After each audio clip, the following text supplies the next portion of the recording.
Cost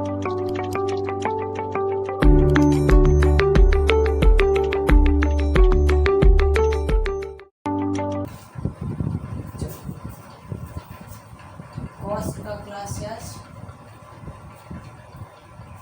तो cost में सबसे पहले क्या बता रहे थे? डायरेक्ट एक्सपेंस बता रहे थे, इनडायरेक्ट बता रहे थे, और क्या बता रहे थे? डायरेक्ट मटेरियल, इनडायरेक्ट मटेरियल, ये सब क्या होता है। आज तो पूरा है ना, हम लोग कॉस्ट का फॉर्मेट सीखेंगे, कॉस्ट शीट बनाना सीखेंगे, किस प्रकार से कॉस्ट शीट बनाना। कॉस्ट शीट बनाने से पहले ये एक दो चीज़ें जो जानना पड़ता है। सबसे पहले कॉस्ट शीट में आता है प्राइम कॉस्ट। प्राइम कॉस्ट एक होता है प्राइम कॉस्ट। सबसे पहले आता है प्राइम कॉस्ट। प्राइम कॉस्ट निकालने के लिए प्राइम कॉस्ट का मैं definition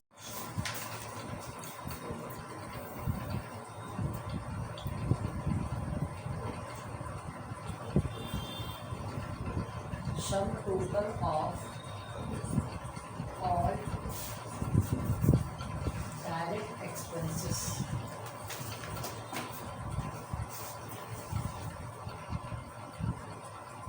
known as prime cost। क्या बोले कि जितना भी डायरेक्ट एक्सपेंसेस है सबको जोड़ करके जो निकलता है उसका नाम होता है प्राइम कॉस्ट। सारे डायरेक्ट एक्सपेंसेस को जब जोड़ेंगे जो निकलेगा उसका नाम देंगे क्या? Prime cost. एग्जाम्पल देखिए, मान लो कि डायरेक्ट वेजेस है, डायरेक्ट वेजेस रुपीज 10,000, ठीक है। डायरेक्ट एक्सपेंसेस रुपीज मान लो 12,000, और भी जितना डायरेक्ट है सबको जोड़ करके ये कितना आ जाएगा? 22,000 रुपया। ये 22,000 जो आ गया इसका नाम क्या देंगे? Prime cost. इसके ऊपर भी और भी होता है। रॉ मटेरियल भी तो डायरेक्ट आता है ना। ओपनिंग स्टॉक रॉ मटेरियल होता है, क्लोजिंग स्टॉक रॉ मटेरियल होता है। ये क्या होता है हमें समझो। ओपनिंग स्टॉक रॉ मटेरियल क्या होता है, क्लोजिंग स्टॉक रॉ मटेरियल क्या होता है। अच्छा, ये बताने से पहले opening stock closing stock raw material क्या होता है थोड़ा सा इसके बारे में फिर को और जान लो। पहला ये समझो सिर्फ प्राइम कॉस्ट किसे कहते हैं कि sum total of all direct expenses known as prime cost. सारा डायरेक्ट एक्सपेंसेस को जब टोटल करेंगे तो उसमें जो निकलेगा उसको प्राइम कॉस्ट कहा जाएगा। और अगर ये डायरेक्ट कॉस्ट प्राइम कॉस्ट कहलाता है तो इनडायरेक्ट कॉस्ट भी तो होता है, तो इनडायरेक्ट कॉस्ट को क्या कहा जाएगा? तो सारा का सारा इनडायरेक्ट कॉस्ट को ओवरहेड कहा जाता है। क्या कहता है? ओवरहेड। अब ओवरहेड जो होता है वो 3 प्रकार का होता है। कितने प्रकार का? 3 प्रकार का। कहाँ कहाँ इनडायरेक्ट खर्चा हो सकता है ये जानना है पहले। कहाँ कहाँ हो सकता है? 3 प्रकार का बोले हैं। सबसे पहले कहाँ कहाँ हो सकता है? फैक्ट्री में हो सकता है, जिसको मैंने बताया था कि फैक्ट्री मान लो कि शर्ट बनाना है, तो शर्ट बना रहे हैं तो जो लेबर सी रहा है शर्ट को, उसको जो वेजेस देंगे वो डायरेक्ट वेजेस आएगा, वो प्राइम कॉस्ट में चला गया। लेकिन जो फैक्ट्री गेट का जो दरमानी का काम कर रहा है वो तो डायरेक्ट रिलेटेड नहीं है। अब डायरेक्ट रिलेटेड नहीं है तो क्या करेगा? वो इनडायरेक्ट एक्सपेंसेस है। दूसरा, मान लो कि एक फर्नीचर है या मशीन है, मशीन का डिप्रिसिएशन हो रहा है, मशीन का दाम तो घट रहा है ना दिन प्रतिदिन, तो डिप्रिसिएशन हो रहा है तो वो भी क्या किस में आ जाएगा? इनडायरेक्ट में आ जाएगा। दूसरा चीज़, मान लो कि तुम्हारा ये मशीन को चलाने के लिए ना तेल वगैरह डालना पड़ता है, तेल मोबिल, जैसे साइकिल चला तो साइकिल में तेल मोबिल देना पड़ता ना, तो साइकिल में तेल मोबिल जो देते हैं वो क्या तेल मोबिल जितना देंगे कपड़ा उतना प्रोडक्शन होगा, ऐसा कुछ है क्या? मशीन चलने में स्मूथ काम करता है ये ना, इसीलिए ना तेल मोबिल दिया जाता है। तो तेल मोबिल तो एक इनडायरेक्ट एक्सपेंस है। अगर तेल मोबिल नहीं डालेंगे तो मशीन जंग खा जाएगा, जंग खा जाएगा तो स्पीड में काम नहीं करेगा, और काम नहीं करेगा तो मेरा शर्ट उतना स्पीड में बनेगा नहीं।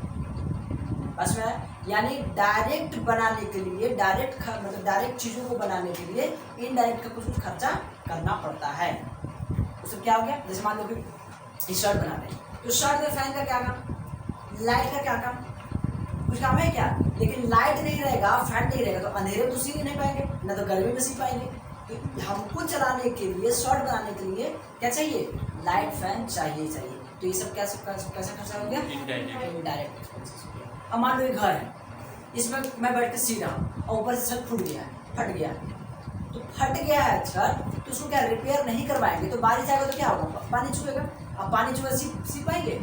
तो बिल्डिंग का रिपेयर जब करवा रहे हैं तो भी तो इनडायरेक्ट खर्चा है। अगर नहीं करवाएंगे तो सिल नहीं पाएंगे, समस्या है। तो ओवरहेड में 3 आता है। एक होता है फैक्ट्री ओवरहेड,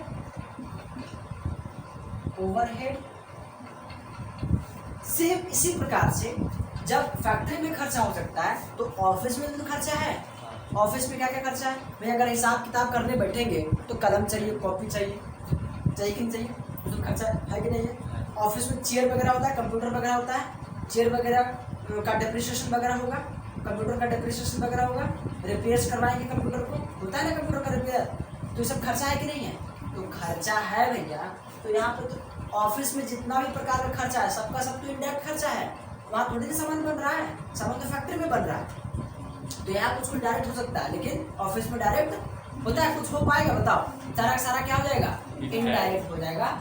जिसको कहा था ऑफिस और ऑफिस। तो पहला कौन सा आया ओवरहेड, फैक्ट्री ओवरहेड, दूसरा ऑफिस या एडमिनिस्ट्रेशन ओवरहेड, और तीसरा सेलिंग तो करना पड़ेगा, प्रोडक्ट बना लिए गोडाउन में रखने के लिए नहीं, उसको क्या करना पड़ेगा, सेल्स करना पड़ेगा। अब सेल करेंगे तो सेल्समैन को सैलरी देना पड़ेगा, तो वो इनडायरेक्ट एक्सपेंसेस हुआ। मान लो सेल्समैन को कैसे सैलरी देंगे? सेल्समैन की सैलरी बिना दिए सेल करेगा मेरा सामान। नहीं, मैं अपना कपड़ा दूंगा हाँ। तो बेचने के लिए तो पैसा देगा, सैलरी तो देगा हमको। उसको सैलरी दिया। मान लो सुन, ये मेरा फैक्ट्री है, तो फैक्ट्री में सामान बनता है, बिकता थोड़ी है, बिकने के लिए कहाँ जाता है, शोरूम, शोरूम जाएगा ना बिकने के लिए, वहाँ ना कस्टमर आता है, कस्टमर फैक्ट्री में तो नहीं आता है, कस्टमर कहाँ आता है, शोरूम में आएगा, तो शोरूम में सेल्समैन रहता है कि नहीं रहता है। अच्छा, अपना ही आदमी है, हम अपना आदमी रखेंगे ना, तो दूसरा सेल्स तो दुकान है। नहीं, सेल्समैन तो अपना आदमी रहेगा, तो सेल्समैन को हम सैलरी देंगे। जैसे बाटा में चले जाओ, जैसे कहीं भी चले जाओ, सिटी स्टार में चले जाओ, तो क्या होता है, सेल्समैन रहता है ना, सर आपको क्या चाहिए दिखाने के लिए रहता है ना, तो लोग क्या करता है, फोकट में रहता है, उसको भी सैलरी देना पड़ता है। अब सैलरी देंगे तो क्या करना पड़ेगा आपको, सेल्समैन का सैलरी भी इनडायरेक्ट एक्सपेंसेस में आएगा, आएगा कि नहीं आएगा।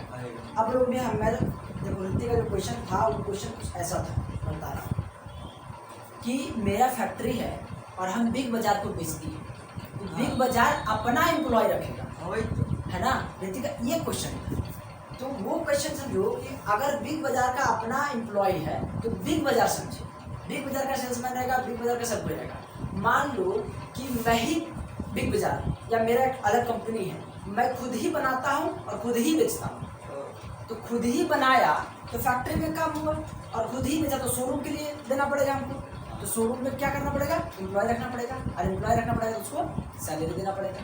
अब बताओ ये जो फैक्ट्री है मेरा और ये शोरूम है मेरा, तो फैक्ट्री का भी अगर खुद का हुआ तो ठीक है, नहीं तो रेट देना पड़ेगा। फट गया है, फट गया है, तो फट गया है छत, तो उसको क्या रिपेयर नहीं करवाएंगे तो बारिश आएगा तो क्या होगा, पानी छुएगा, अब पानी छुएगा सी पाएंगे। तो बिल्डिंग का रिपेयर जब करवा रहे हैं तो भी तो इंडायरेक्ट खर्चा है, अगर नहीं करवाएंगे तो सेल नहीं पाएंगे, तो समस्या ही समस्या है। तो ओवरहेड में 3 आता है, एक होता है फैक्ट्री ओवरहेड,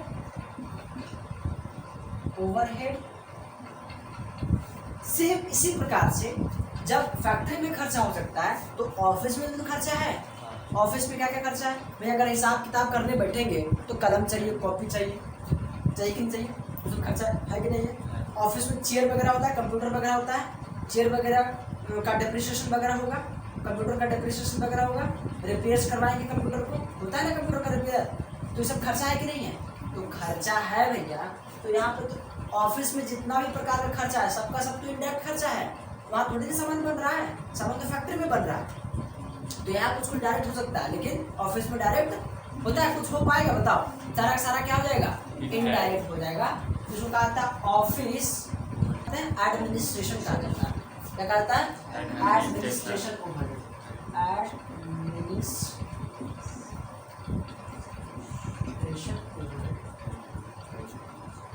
आया ओवरहेड, फैक्ट्री ओवरहेड, दूसरा ऑफिस या एडमिनिस्ट्रेशन ओवरहेड, और तीसरा सेलिंग तो करना पड़ेगा, प्रोडक्ट बना लिए गोडाउन में रखने के लिए नहीं, उसको क्या करना पड़ेगा, सेल्स करना पड़ेगा। अब सेल करेंगे तो सेल्समैन को सैलरी देना पड़ेगा, तो वो इनडायरेक्ट एक्सपेंसेस हुआ। मान लो सेल्समैन को कैसे सैलरी देंगे? सेल्समैन की सैलरी बिना दिए सेल करेगा मेरा सामान। नहीं, मैं अपना कपड़ा दूंगा हाँ। तो बेचने के लिए तो पैसा देगा, सैलरी तो देगा हमको।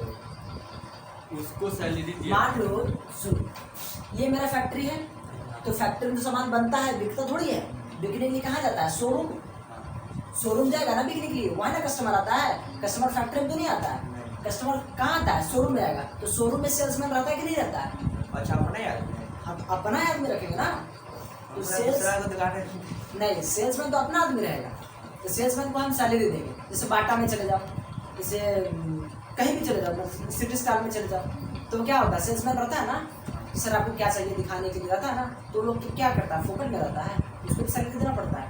अब सैलरी देंगे तो क्या करना पड़ेगा आपको? सेल्समैन का सैलरी भी इनडायरेक्ट एक्सपेंसेस में आएगा।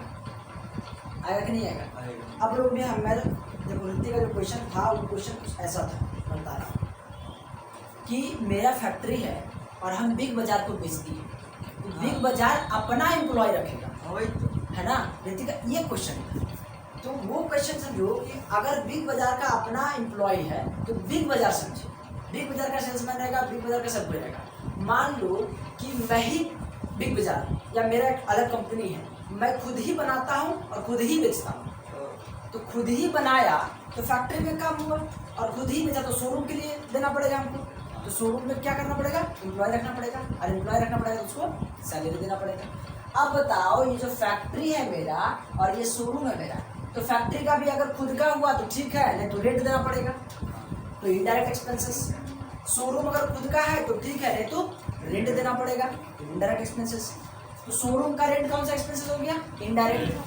तो अच्छा, शोरूम का रेंट है, ये कौन सा ओवरहेड में आएगा? ये कहाँ पे हो रहा है? शोरूम का जो रेंट दे रहे हैं, ये किस पर्पस के लिए दे रहे हैं? शोरूम किस लिए खरीदे हैं, किस लिए रखे हैं? सामान को सेल्स करने के लिए रखे हैं।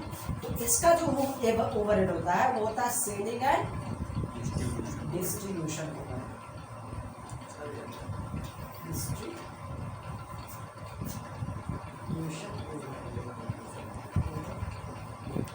तो कितने प्रकार का ओवरहेड हो गया? 3 प्रकार का। ओवरहेड में सारा का सारा डायरेक्ट एक्सपेंसेस आता है कि इनडायरेक्ट एक्सपेंसेस? इनडायरेक्ट। बस में आ गया। तो अगर मैं बोलूं कि ओवरहेड का डेफिनेशन बताओ, तो भैया प्राइम कॉस्ट का जैसा डेफिनेशन क्या है? Sum total of all direct expenses known as prime cost. अगर मैं बात करूं ओवरहेड का, तो sum total of all indirect expenses. Indirect expenses को ना कहते हैं ओवरहेड। अब बताओ ओवरहेड कितने प्रकार का होता है? 3 प्रकार का। पहला कहाँ? पहला जब सबसे शुरुआत करोगे, ऐसा नहीं कि जब कॉस्ट बनाना जाएंगे तो यहाँ से शुरू करेंगे। यहाँ सबसे लास्ट कौन सा होता है? सेलिंग में। उसके पहले ऑफिस में। नहीं, सबसे पहला कौन सा आएगा? तो प्राइम कॉस्ट के बाद कौन सा आएगा? फैक्ट्री को ओवरहेड। फैक्ट्री ओवरहेड के बाद क्या आएगा?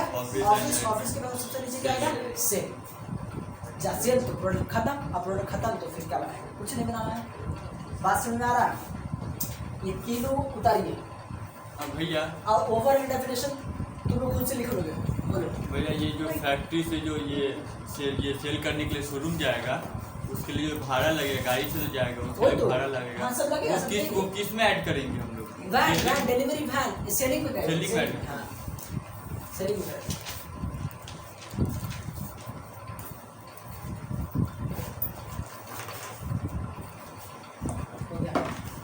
हो गया ना? चलिए आगे बढ़े। अब आते हैं form of cost.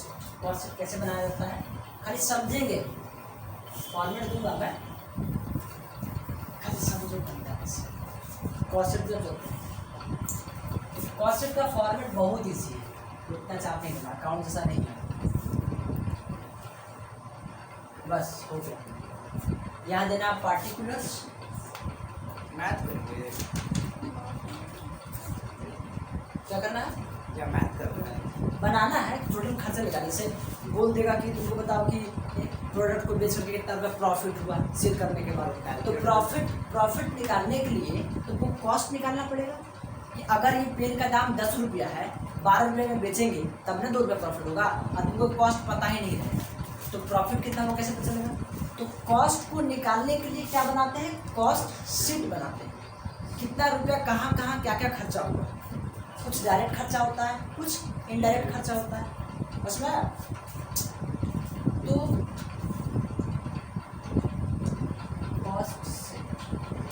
Cost sheet जो होता है वो सालाना भी बनता है, 1 साल का भी बना सकते हो।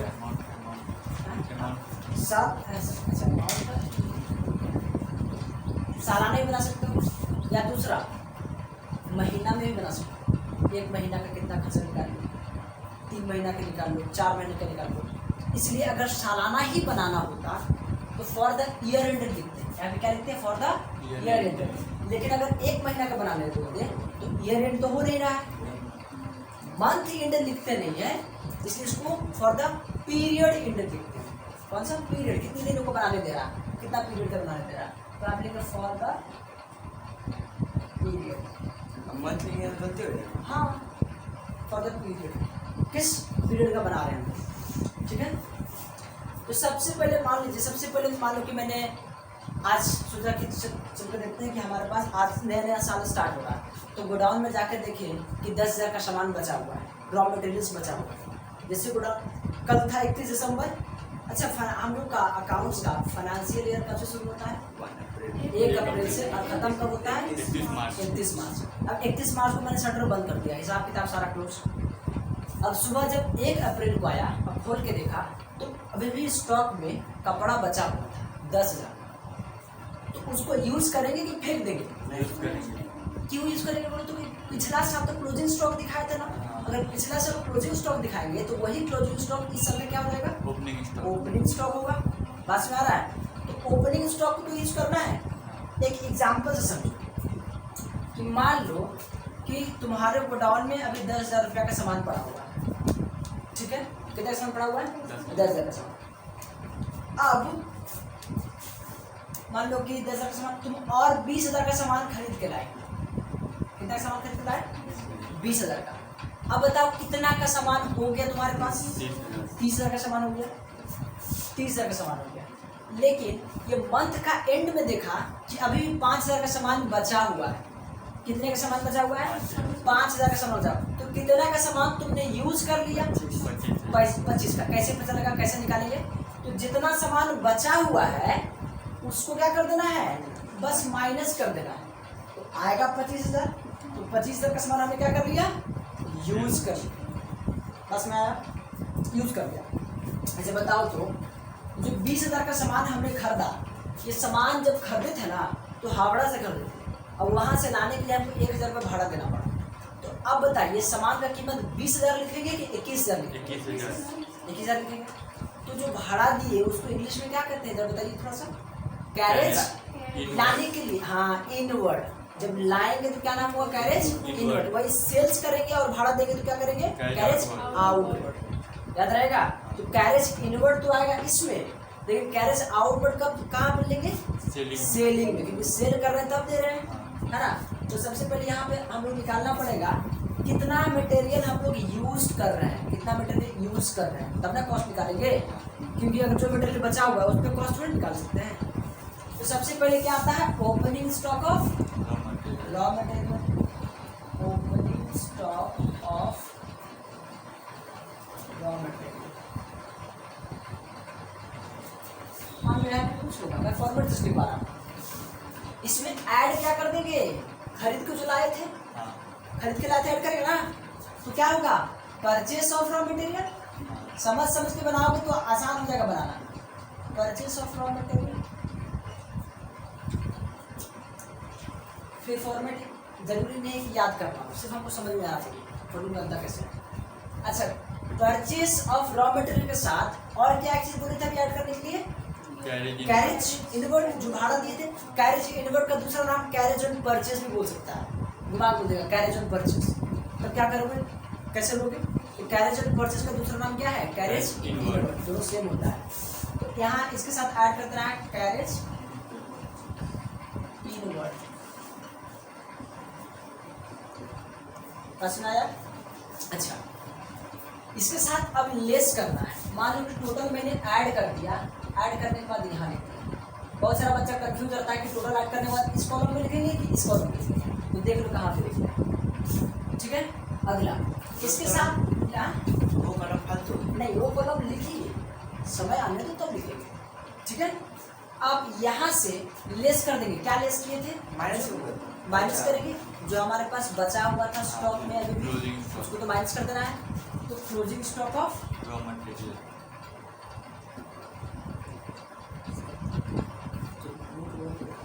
Raw material.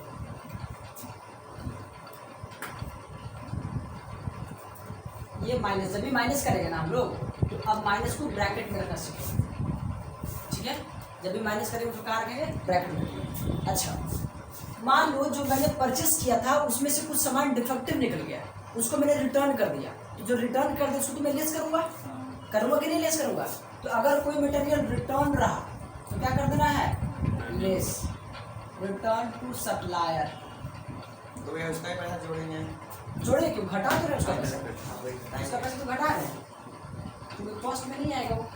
अच्छा, मान लो कि मैं कोई सामान ला रहा था कश्मीर से और ट्रक उलट गया, तो मेरा पूरा का पूरा लॉस। अगर छोटा मोटा लॉस होता तो यहाँ पे माइनस नहीं करते, लेकिन पूरा ट्रक उलट गया तो क्या करना पड़ेगा, वो कौन सा लॉस हो गया, एबनॉर्मल लॉस। और एबनॉर्मल लॉस तो रिकॉर्ड होता है, तो क्या कर देना है, इसको लेस कर देना है, एबनॉर्मल लॉस, एबनॉर्मल लॉस को माइनस करने के बाद अब जो आएगा इसको फाइनल कॉलम में ऊपर नहीं लिखे, कहाँ, जहाँ भी लिखो नीचे मिल जाएगा इसको, क्योंकि इसका भी तो नाम होता है। इसका नाम क्या देंगे कि इतना का मटेरियल हमने यूज कर लिया, इसको रॉ मटेरियल कंज्यूम्ड कहा जाता है, रॉ मटेरियल कंज्यूम्ड। समझ में आ गया, रॉ मटेरियल कंज्यूम्ड।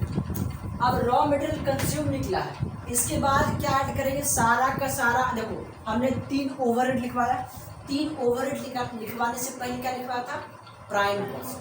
तो रॉ मटेरियल कंज्यूम तो हमने निकाल लिया, अब निकालना है प्राइम कॉस्ट। तो प्राइम कॉस्ट में क्या क्या आता है, ऑल डायरेक्ट एक्सपेंसेस आता है ना, तो ऑल डायरेक्ट एक्सपेंसेस। तो ऑल डायरेक्ट एक्सपेंसेस में क्या क्या, डायरेक्ट वेजेस,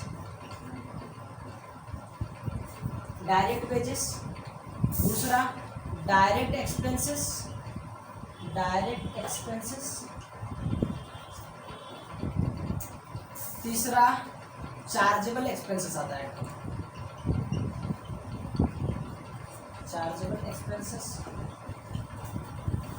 और भी अगर कोई डायरेक्ट एक्सपेंसेस वगैरह आएगा तो लिखेंगे, समझ में आएगा तो बनाएंगे हम लोग, फिर हो जाएगा, कोई दिक्कत नहीं है। ये जोड़ने के बाद यहाँ फाइनल कॉलम में बाहर भेजेंगे, कहाँ, देखो ये वाला जब जोड़े तो लाइन के नीचे लिखिए, जब ये वाला जोड़े तो लाइन के इधर ही लिखिए। अब यहाँ से लाइन टानेंगे, लाइन टानने के बाद अब ये दोनों को जोड़ेंगे, ठीक है। ये दोनों जोड़ने के बाद नीचे लिखेंगे, नीचे लिखने के बाद इसका नाम देंगे क्या, प्राइम कॉस्ट। क्या नाम देंगे, प्राइम कॉस्ट। समझ में आया प्राइम कॉस्ट कैसे हो रहा है। अच्छा, प्राइम कॉस्ट अब मेरा निकल गया, अब कहाँ ढूंढेंगे हम लोग, ओवरहेड में। 3 ओवरहेड निकालना है, तो सबसे पहला ओवरहेड कौन सा था, फैक्ट्री ओवरहेड, फैक्ट्री ओवरहेड। तो हेडिंग लगाएंगे यहाँ पे, फैक्ट्री ओवरहेड, ठीक है। अब हेडिंग हम नीचे लिखेंगे तो लिखा है, हो गया। यहाँ सलमान है, कोई दिक्कत नहीं, हो गया बिठाओ। हाँ भैया बताइए। अरे स्कूल पढ़ाओ तुम लोग, अभी और स्कूल, बहुत स्कूल बढ़ाना पड़ेगा, कॉलेज लाइफ में जाना फिर चलेगा। मिटाएं इसको, हाँ आ दीजिए। अच्छा मिटाने से पहले फैक्ट्री ओवरहेड का थोड़ा सा ठीक है।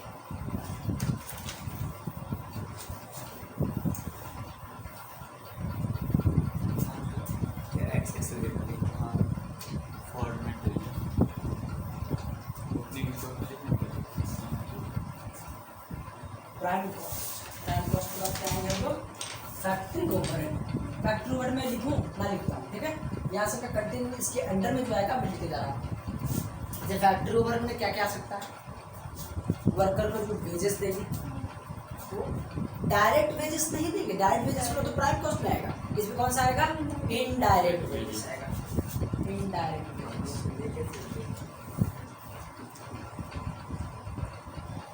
इनडायरेक्ट वेजेस पहला कॉलम, ठीक है। अच्छा, इनडायरेक्ट वेजेस। अगला क्या है, मान लो फैक्ट्री रेंट, अगर रेंट पर रहा तो फैक्ट्री रेंट,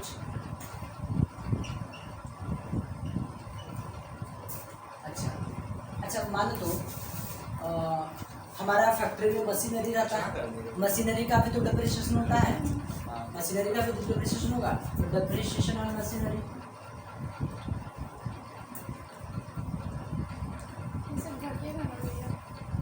इसमें ऐड होगा, ठीक कॉस्ट निकाल रहा है ना, कॉस्ट निकाल रहा है, इसका जो डिप्रिसिएशन हो रहा है इसका खर्चा किस में बैठाएंगे, प्रोडक्ट में बैठाएंगे, हाँ। चार्ज करेंगे ना, इसलिए यहाँ पे ऐड करेंगे। अच्छा, और क्या हो जाएगा, इलेक्ट्रिसिटी, इलेक्ट्रिसिटी आएगा। और भी अगर फैक्ट्री से कोई भी चीज़ रिलेटेड होगा, जैसे फैक्ट्री में अगर फर्नीचर रहा तो फैक्ट्री का फर्नीचर का डिप्रिसिएशन आएगा, है ना। जैसे और भी अगर कुछ रहा तो यहाँ पे खर्चा देख लेंगे हम लोग, यहाँ पे ऐड कर दिया जाएगा। ऐड करने के बाद इसको क्या करना है, इसको जोड़ करके यही पे लिखना है, ठीक है, लिख लिए। अब मान लो कि फैक्ट्री में कुछ कुछ ऐसा प्रोडक्ट बनता है जो थोड़ा बहुत ऊंचा नीचा होकर प्रोडक्ट खराब हो जाता है। सारा प्रोडक्ट सारा मटेरियल लगा, लेकिन लगने के बाद कुछ कुछ उसमें खराबी निकल जाता है। जैसे शर्ट बन गया तो शर्ट में थोड़ा सा कहीं फट गया, खरोच लग गया। जैसे बाल्टी बना रहे हैं तो बाल्टी की बोतल बना रहे हैं तो बोतल में क्या होता है कभी कभी कि यहाँ ज़्यादा बढ़ गया प्लास्टिक, ये सब स्क्रैप में हो जाता है। स्क्रैप में करके उसको फेंक दिया जाता है, फेंक करके उसको दूसरा स्क्रैप में या तो उसको रीयूज कर लो या तो उसको सेल कर लो, उसको स्क्रैप सेल कहा जाता है। सेल कैसे करेंगे? जैसे मान लो सेल कैसे, अरे रद्दी वालों को बेच देंगे। अब देखो मान लो कि कुछ ऐसा सामान होता है जो मेरे लिए वेस्टेज होता है, लेकिन से मेरा तो प्रॉफिट कहाँ होगा, लॉस होगा, उसकी बढ़िया रद्दी में बेच देंगे, कुछ तो पैसा आए तो उसको। अच्छा, यहाँ पे क्या करेंगे, लेस कर देंगे, स्क्रैप है, स्क्रैप वाले को लेस कर देना है, बस में रहा है। मतलब कुछ जो खराब प्रोडक्ट निकल जाता है उसको लेस कर देंगे। लेस करने के बाद अब यहाँ पे ऐड करेंगे। मान लो पिछला साल का कुछ ऐसा प्रोडक्ट होगा जो अभी पूरे तरीके से कंप्लीट बन के तैयार नहीं हुआ होगा। जैसे शर्ट हम लोग काट लिए, सिल दिए, लेकिन बटन नहीं लगाए, इसमें पॉकेट नहीं सिले, तो ये सब करना भी बाकी है। तो करना भी बाकी है तो ये जो आधा अधूरा काम हुआ है इसको वर्क इन प्रोग्रेस कहा जाता है। वर्क इन प्रोग्रेस यानी अभी भी काम उसमें बाकी है। तो ओपनिंग जो पहले काम बाकी था उसको पहले ना स्टार्ट करेंगे, और जो क्लोजिंग बच गया उसको लेस करेंगे क्योंकि ये अगले बार में ऐड करना है, ठीक है। तो ओपनिंग वाला, opening stock of work in progress. अच्छा, इसको शॉर्ट फॉर्म में WIP लिखा जाता है, ठीक है। ओपनिंग वाला को ऐड कर देंगे और लेस कर देंगे क्या, इस साल का जो क्लोजिंग बच गया है इसको अगले साल में ऐड करना है, तो लेस कर देंगे क्लोजिंग स्टॉक, तो माइनस करेंगे। हाँ, ये तो इस साल का नहीं ना है, ये अगले बार जब बनाएंगे कॉस्ट शीट उसमें ऐड करेंगे। ये था पिछले बार का, इस साल ऐड कर रहे हैं, ये है इस साल का तो अगले बार ऐड करेंगे, ठीक है। Closing stock of work,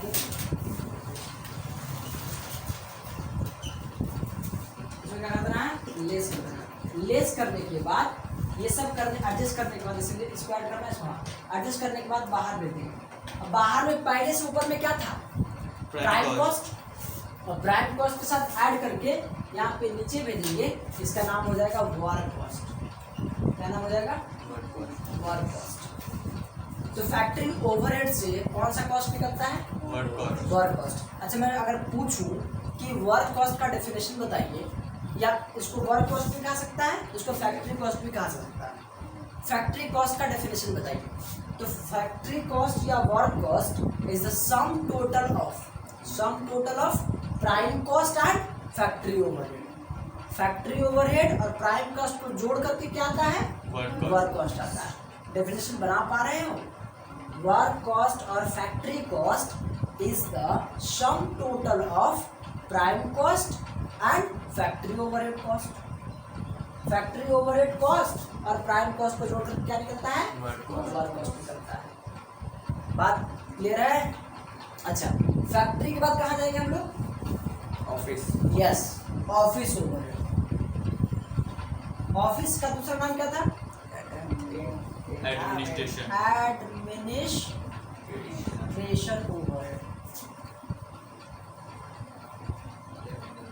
administration overhead. अच्छा, इसमें भी सेम, अगर मेरा ऑफिस अपना है तो भैया मेंटेनेंस चार्जेस, रिपेयर्स वगैरह देना पड़ेगा। अगर अपना नहीं, बहुत सुविधा है। रिपेयर नहीं है, अपना नहीं है तो क्या देना पड़ेगा, जिस प्रकार से फैक्ट्री रेट दे रहे थे उसी प्रकार से ऑफिस रेट भी देना पड़ेगा। ऑफिस में, अच्छा ऑफिस में फर्नीचर वगैरह होगा तो फर्नीचर का डेप्रिसिएशन होगा, तो ऑफिस फर्नीचर डेप्रिसिएशन, ऑफिस और जो इनलाइन एक्सपेंस सब लिखेंगे। फर्नीचर जितना भी खर्चा है डेप्रिसिएशन। ऑफिस में इलेक्ट्रिसिटी होगा, इलेक्ट्रिसिटी भी आएगा, इलेक्ट्रिसिटी भी आएगा। ऑफिस में वर्कर काम करते होंगे तो सैलरी मिलेगा, मैनेजर्स होगा सैलरी मिलेगा, मिलेगा कि नहीं मिलेगा? मिलेगा। और मैगजीन वगैरह मतलब इधर लोग भी जब स्टेशनरी वगैरह खरीदा जाएगा, लिखने में का काम तो चलेगा ना, तो स्टेशनरी वगैरह खरीदा जाएगा तो सब भी यहाँ पे आएगा, फिर फाइल सब वो आएगा सब कुछ यहाँ पे। तो जितना कुछ भी आएगा फैक्ट्री ऑफिस में सब कुछ सब रिकॉर्ड कर लेना है। यहाँ तक पहले उतारिए, फिर आते हैं अगला ऑप्शन से। हो गया रिया? रिया का बड़ा देरी टाइम लगता है। सबका हो गया?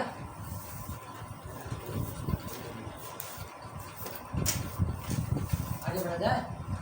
नहीं फिर देखो, अगर मैं यहाँ तक बना लिया उसका पेज भर गया, ऊपर में फिर ये लाइन डालने का क्षमता नहीं है, सिर्फ ये डालिए, सिर्फ अमाउंट में डालना है। आगे गलती करने जा रही है लड़की, सिर्फ और सिर्फ अमाउंट में गलत डालना है, तो रिया गलती कर दी।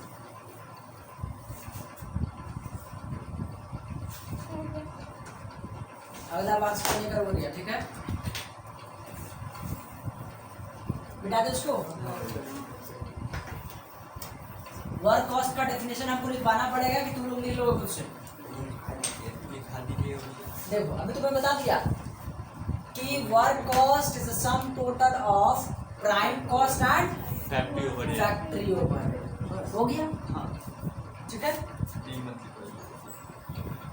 अच्छा ऑफिस ओवरहेड में, अच्छा ऑफिस ओवरहेड में क्या क्या था? यहाँ तक आ गया था ना, इसके बाद लिखना स्टार्ट करता हूँ।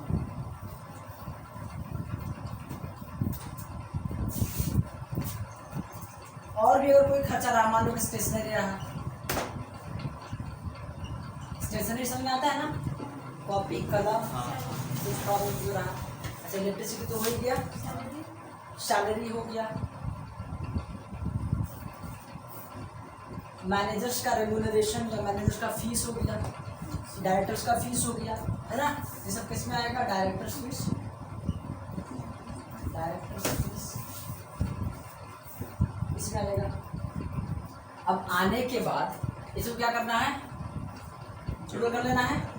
टोटल करने के बाद भेज देना बाहर, और बाहर में पहले से क्या था? वर्क कॉस्ट था, वर्क कॉस्ट के साथ क्या कर देना है? ऐड कर देना है।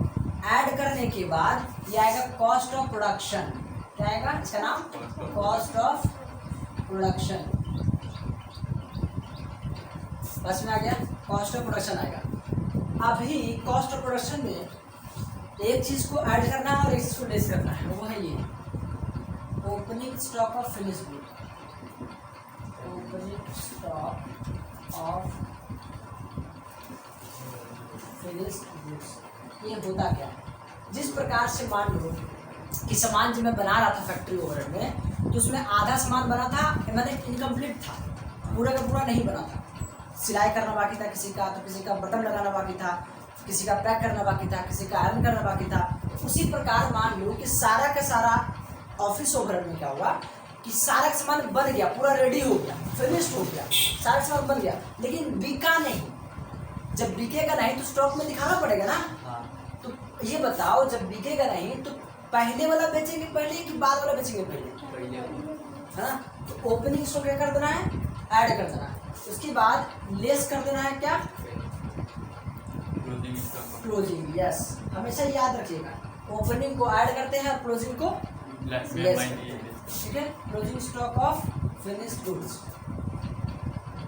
ये करने के बाद यहाँ से ये माइनस करेंगे, या अगर जो जैसा होगा, अगर ये बड़ा रहेगा ये छोटा रहेगा तो प्लस में आएगा, और ये छोटा रहेगा ये बड़ा रहेगा तो माइनस में आएगा। ठीक है। करने के बाद इसका नाम देंगे क्या? Cost of goods sold. Cost of goods sold, या इसको शॉर्ट फॉर्म में लिखा जाता है COGS। ठीक है, cost of goods sold. Clear हो गया?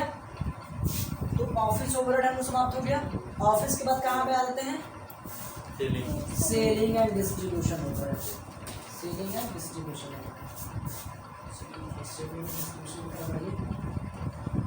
ये है कि और भी कुछ है? सेलिंग एंड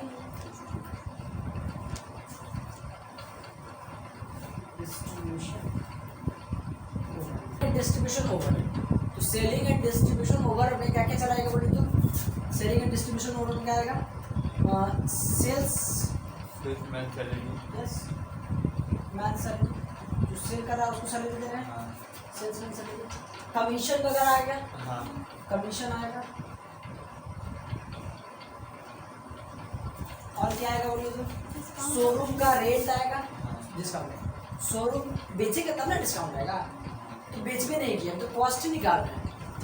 शोरूम का कॉस्ट आएगा, शोरूम अगर रेंट पर था तो शोरूम का रेंट आएगा, शोरूम का इलेक्ट्रिसिटी आएगा, आएगा कि नहीं आएगा?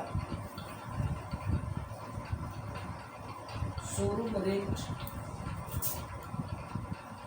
शोरूम का इलेक्ट्रिसिटी,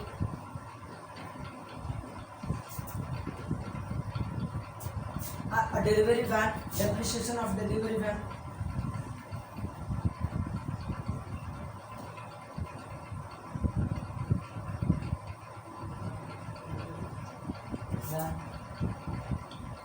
और भी अगर खर्चा रहेगा तो आएगा यहाँ पर। पुराने के बाद इसको क्या करना है? जोड़ देना है, जोड़ के इसको टोटल यहाँ पर देना है। आज का नाम देगा कॉस्ट ऑफ सेल, क्या देना है? Cost of sale. हाँ तो कॉस्ट ऑफ क्या निकला हम लोग का? देखो कॉस्ट ऑफ गुड्स सोल्ड ऊपर में था और कॉस्ट ऑफ सेल नीचे में था, ठीक है? कॉस्ट ऑफ गुड्स सोल्ड और कॉस्ट ऑफ सेल में अंतर है।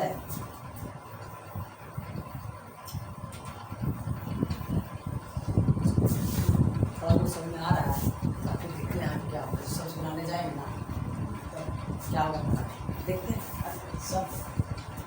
तो कॉस्ट ऑफ क्या निकल गया था? सेल। यहाँ पे हम लिख दे रहा हूँ कॉस्ट ऑफ सेल। इसके साथ ऐड करते हैं क्या?